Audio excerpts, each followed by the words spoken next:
आप सब उपस्थित साथी, 2 दिन से हम लोग यहाँ बैठे और बातचीत हुई। मुझे लगता है कि कल जिस माहौल में हम लोगों ने बातचीत शुरू की थी, आज उससे बहुत उस दबाव से हम सब बाहर हैं। युद्ध के जो वातावरण थी कल हमारे देश के सामने,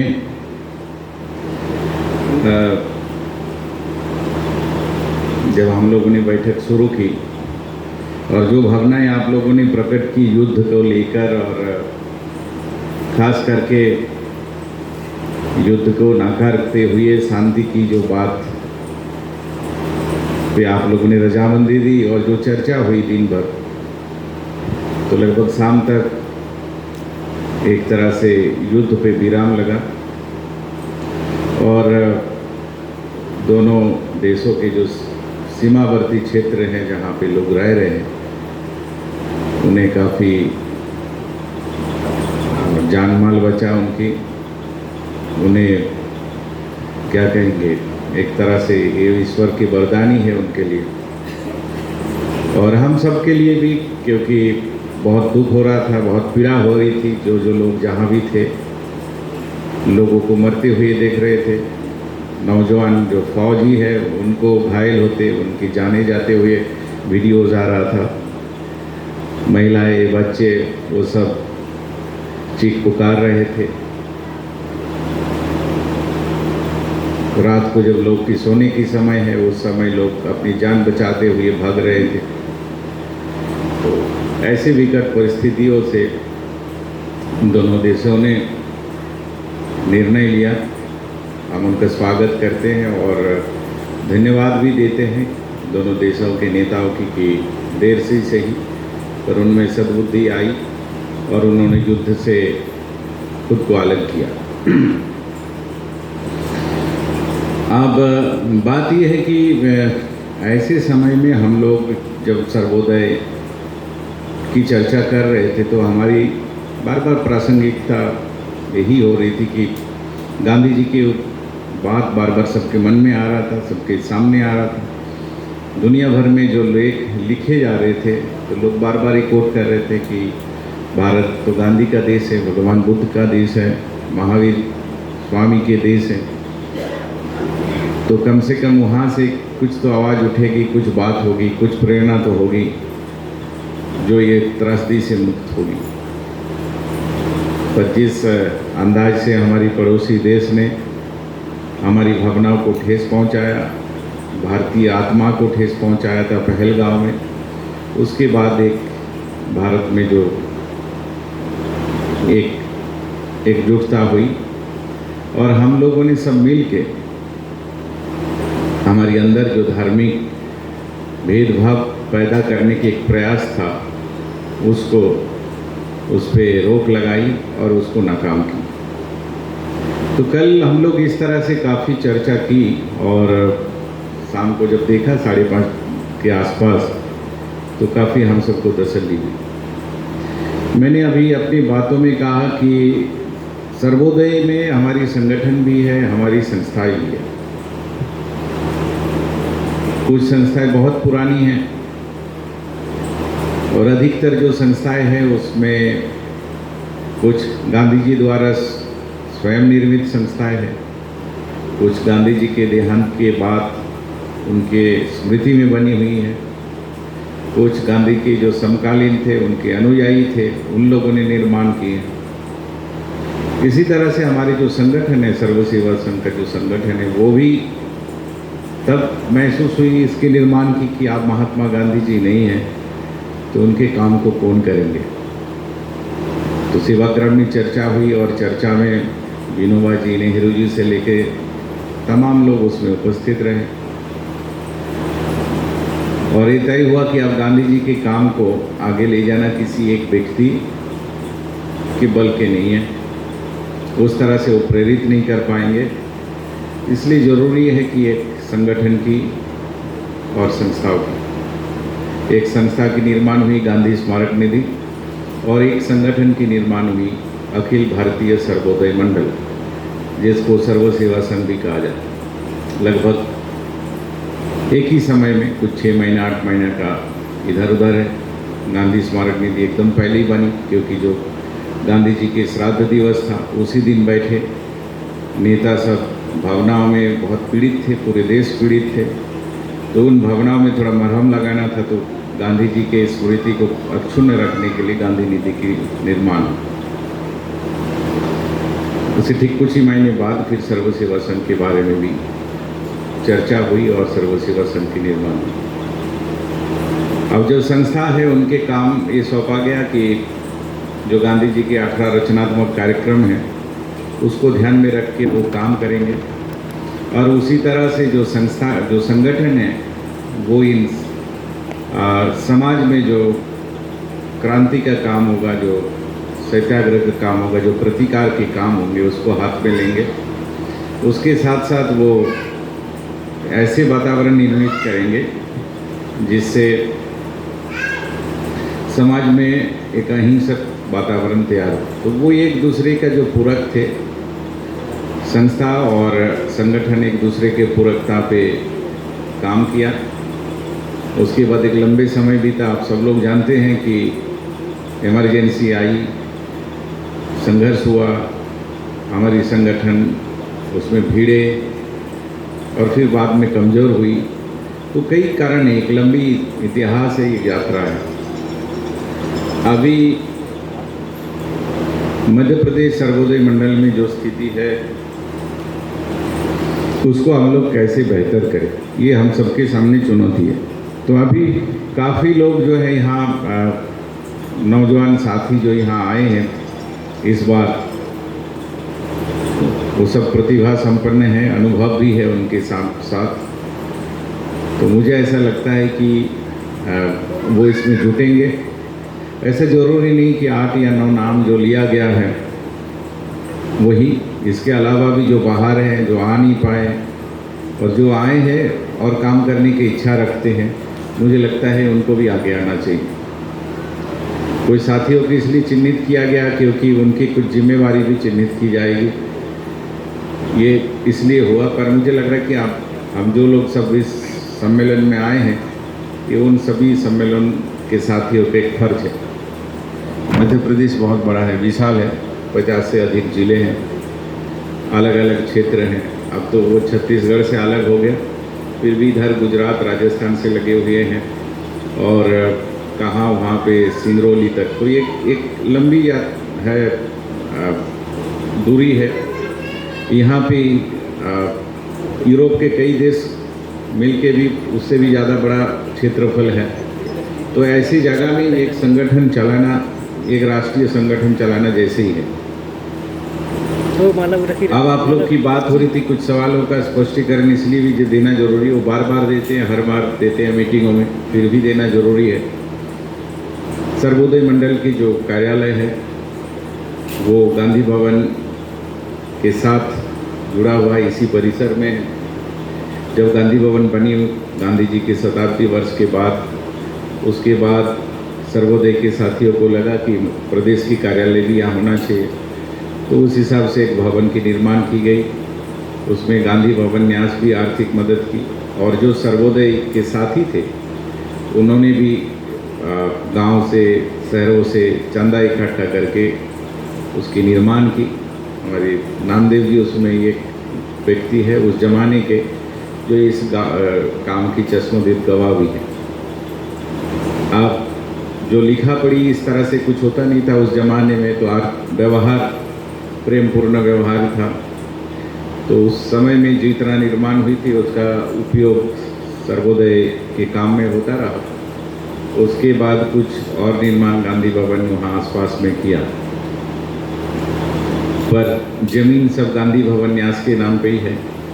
और हम गांधी भवन न्यास का आभार भी मानते हैं कि इतने वर्षों से सर्वोदय के काम के लिए उन्होंने वो भवन इस्तेमाल करने के लिए दिया भी है। वर्तमान में स्थिति आप सब लोग जानते थे कि उसमें से अधिकतर हिस्सा कोर्ट कचहरी में फंसा हुआ था, दूसरे लोग पे कब्जा था। पर गांधी भवन ने उस कोर्ट कचहरी के केस को ठीक से लड़ा और इसमें हमारे ट्रस्ट दादा बहुत बड़ी भूमिका निभाई, नामदेव जी हमारे जो सचिव है, और एक तरह से अब वो खाली हुआ है।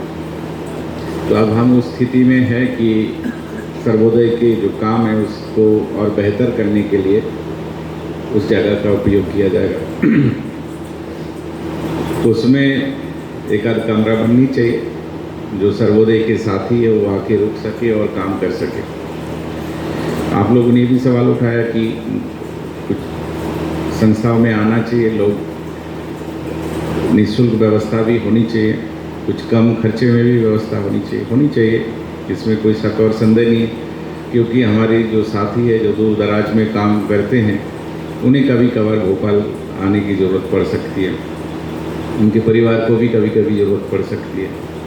पर दिक्कत तब होती है जब किसी सज्जन को हर महीने में 4 बार भोपाल आना पड़ता है अपने कामों में, और फिर वो आके रुकते हैं, वो तमाम खर्च करते हैं, अपने गाड़ी घोड़ा मोटर सब कुछ, पर संस्था में 100 रुपया देने जाने में उनको दिक्कत होती है।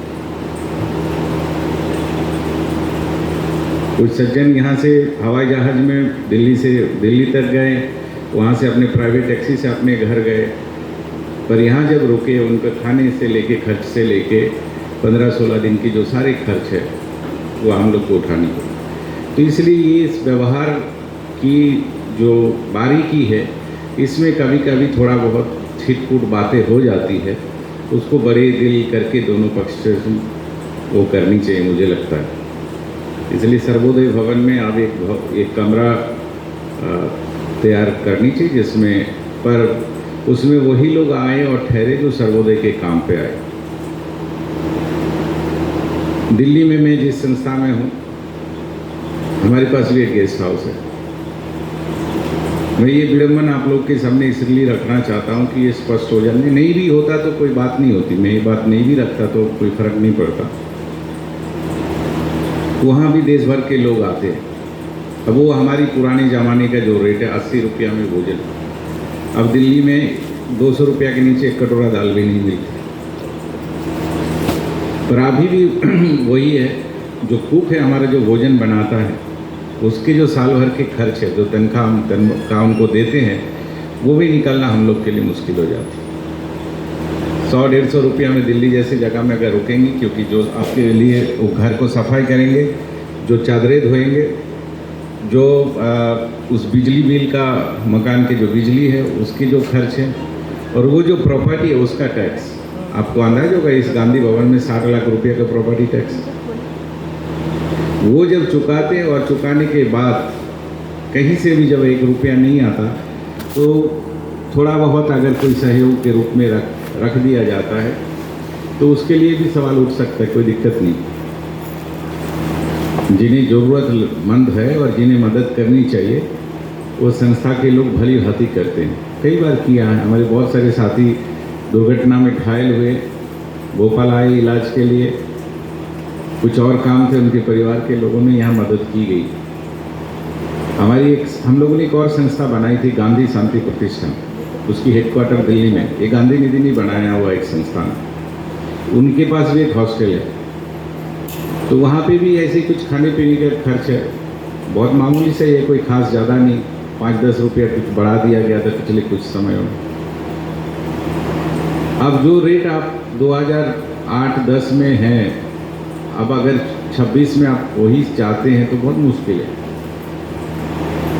अब 6 रुपये 8 रुपये में कहीं चाय मिलना बहुत मुश्किल है। उसी तरह 70-80 रुपये में खाना खिलाना, भी भरपेट खाना खिलाना बड़े शहरों में बहुत मुश्किल है।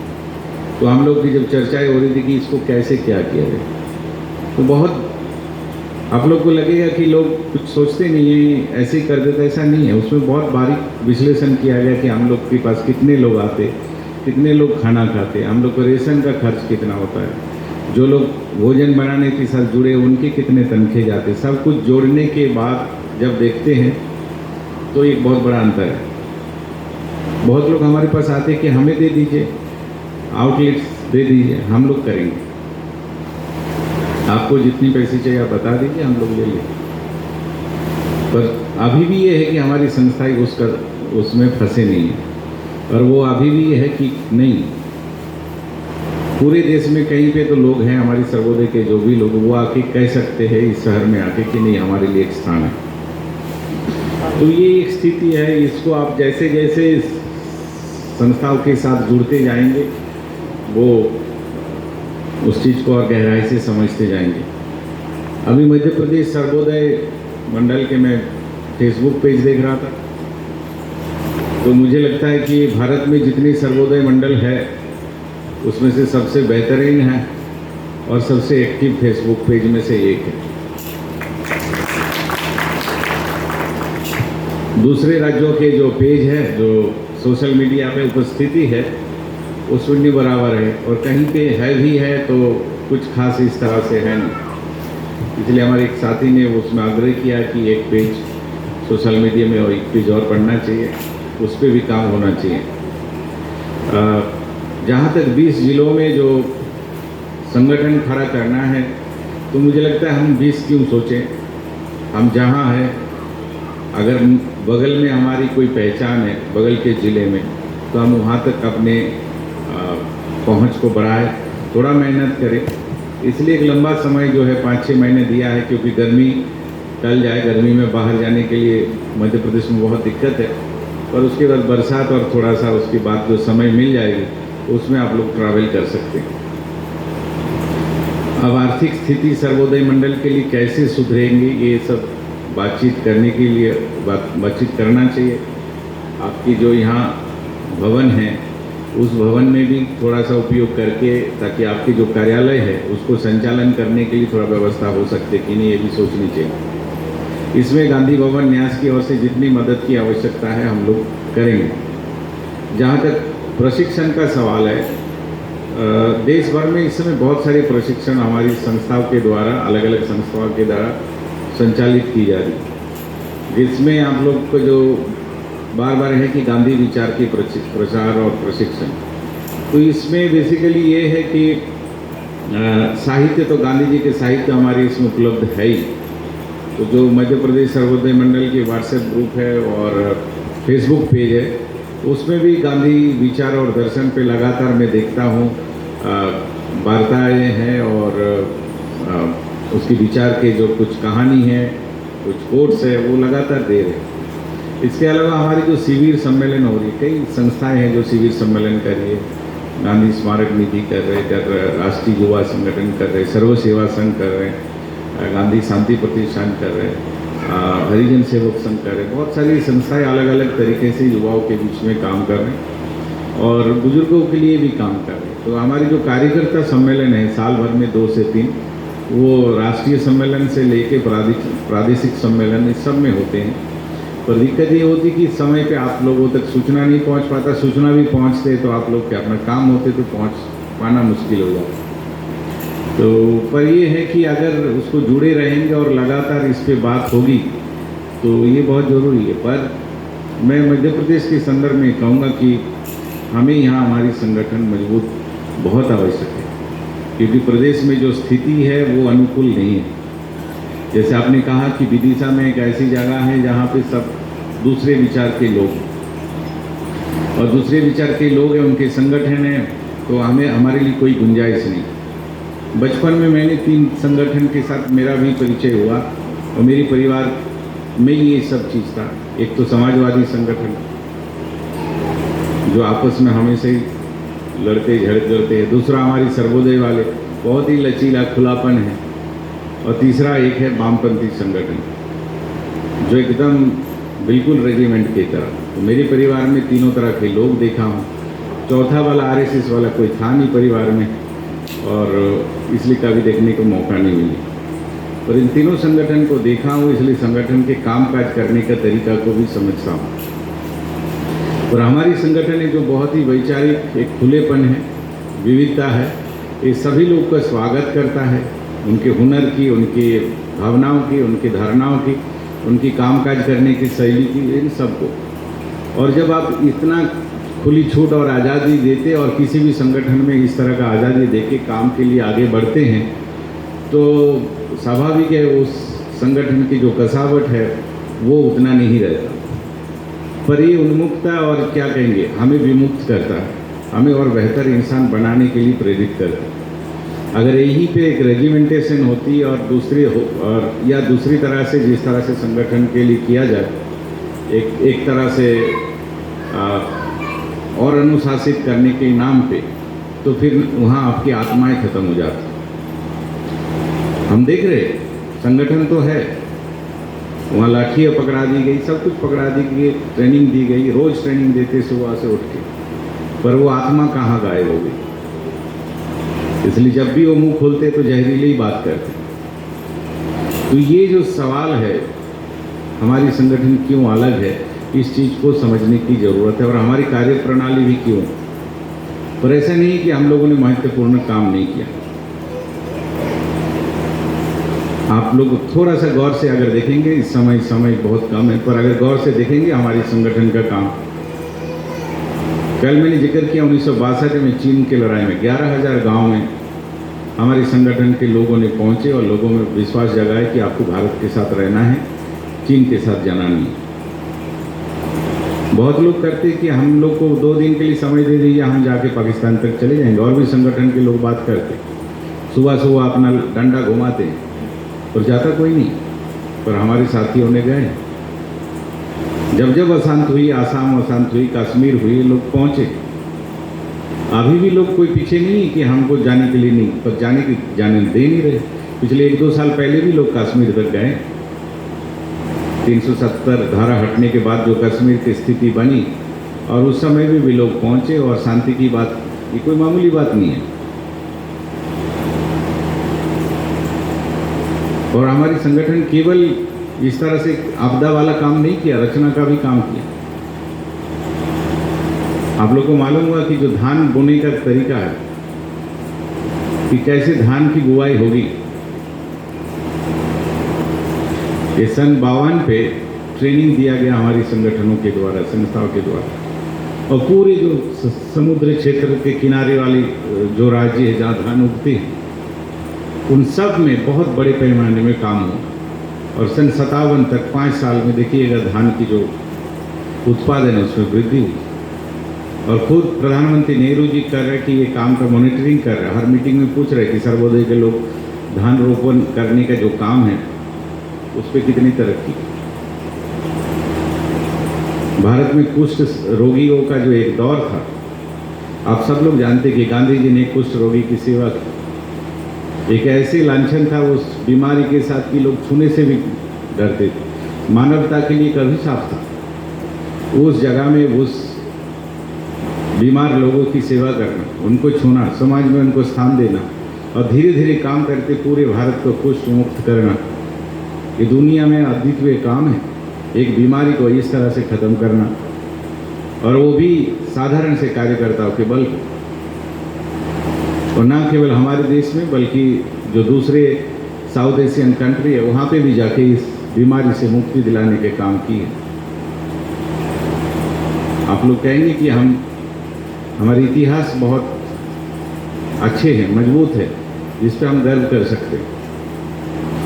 पर ये जो निरंतरता है, ये निरंतरता हम लोगों ने, बहुत लोग कह सकते कि आप लोग जारी नहीं रख पाए, पर इतना कम नहीं कि आज के माहौल में अभी भी हम लोग खड़े होके युद्ध के खिलाफ बोल रहे हैं। ये कम साहस और हिम्मत नहीं है कि यहाँ पे 70-80 लोग इकट्ठा होके कह रहे कि हमें युद्ध नहीं चाहिए। तो ये जो साहस है, ये किसी दूसरे संगठनों में नहीं होती।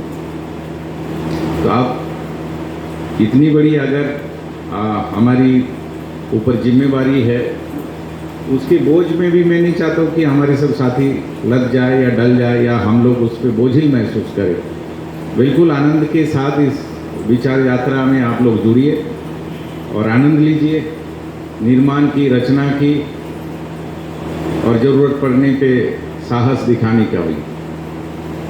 इससे जो जैसे हम जुड़ते हैं तो 2 तरह से काम करते हैं। हम अपने को शुद्ध करते हैं, अपना भलाई होता है, अपने को और बेहतर इंसान पाते, और उससे समाज का भी निर्माण होता है। तो एक 2 साइड का काम है, और दोनों तरह से ये काम है। इसलिए सर्वोदय संगठन बहुत लोगों को वो आकृष्ट नहीं करता। लोग को लगता है कि वहाँ पे केवल जिम्मेवारी की बात होती, काम करो और काम करो, वहाँ अधिकार का कुछ खास कुछ है नहीं। फैशन भी बहुत पुराना है, एक झोला है, कुर्ता है, और कुछ नयापन तो कुछ है नहीं। तो झोले कुर्ते तो बहुत पुराने समय के स्टाइल है। देखिए वो देवानंद से लेके तमाम जो लोग हैं, कोई मूछे वूछे रखते नहीं।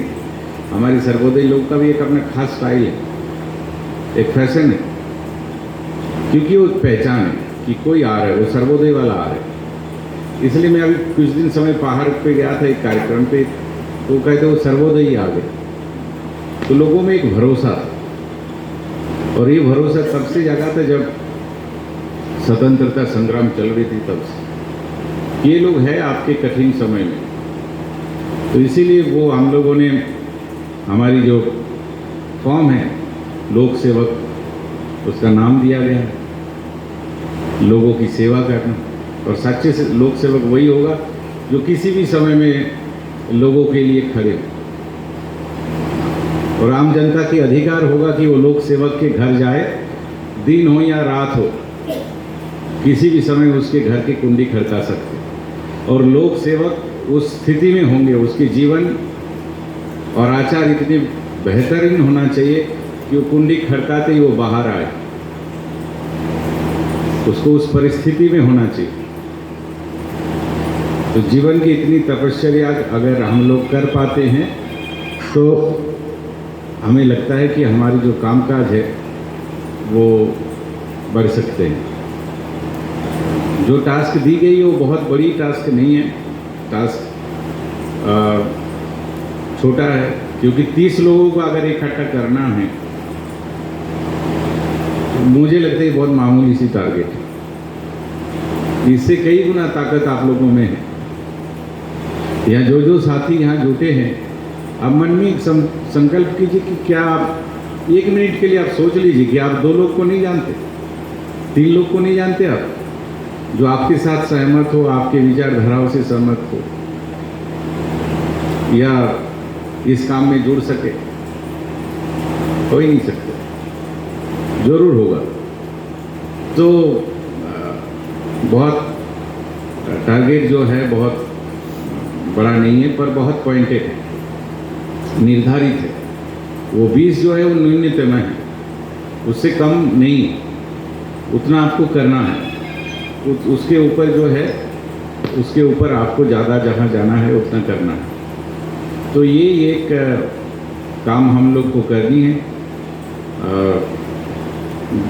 मैं चिन्मय जी का विशेष आभार व्यक्त करना चाहता हूँ कि पिछले दिनों में उनको एक एक्सीडेंट हुई, एक्सीडेंट में उनके पैर में फ्रैक्चर हुई, फ्रैक्चर से थोड़ा बहुत ठीक हो रहे थे, फिर से गिरे, पर वो रुके नहीं, उनकी कलम तो रुकी नहीं।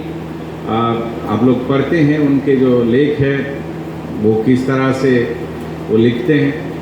और मुझे लग रहा कि इस समय में देश में जितने लोग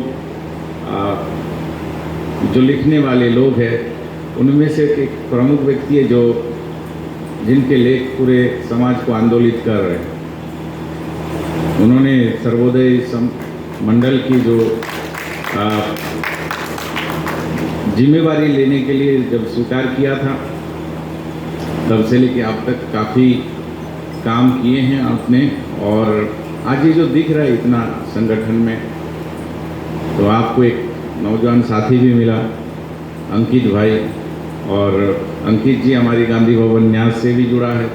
तो हम गांधी भवन न्यास का भी आभार कर रहे हैं, सक्सेना जी का और दादा का, कि अंकित को उतनी स्वतंत्रता भी दी है कि आप ये काम भी थोड़ा समय दीजिए।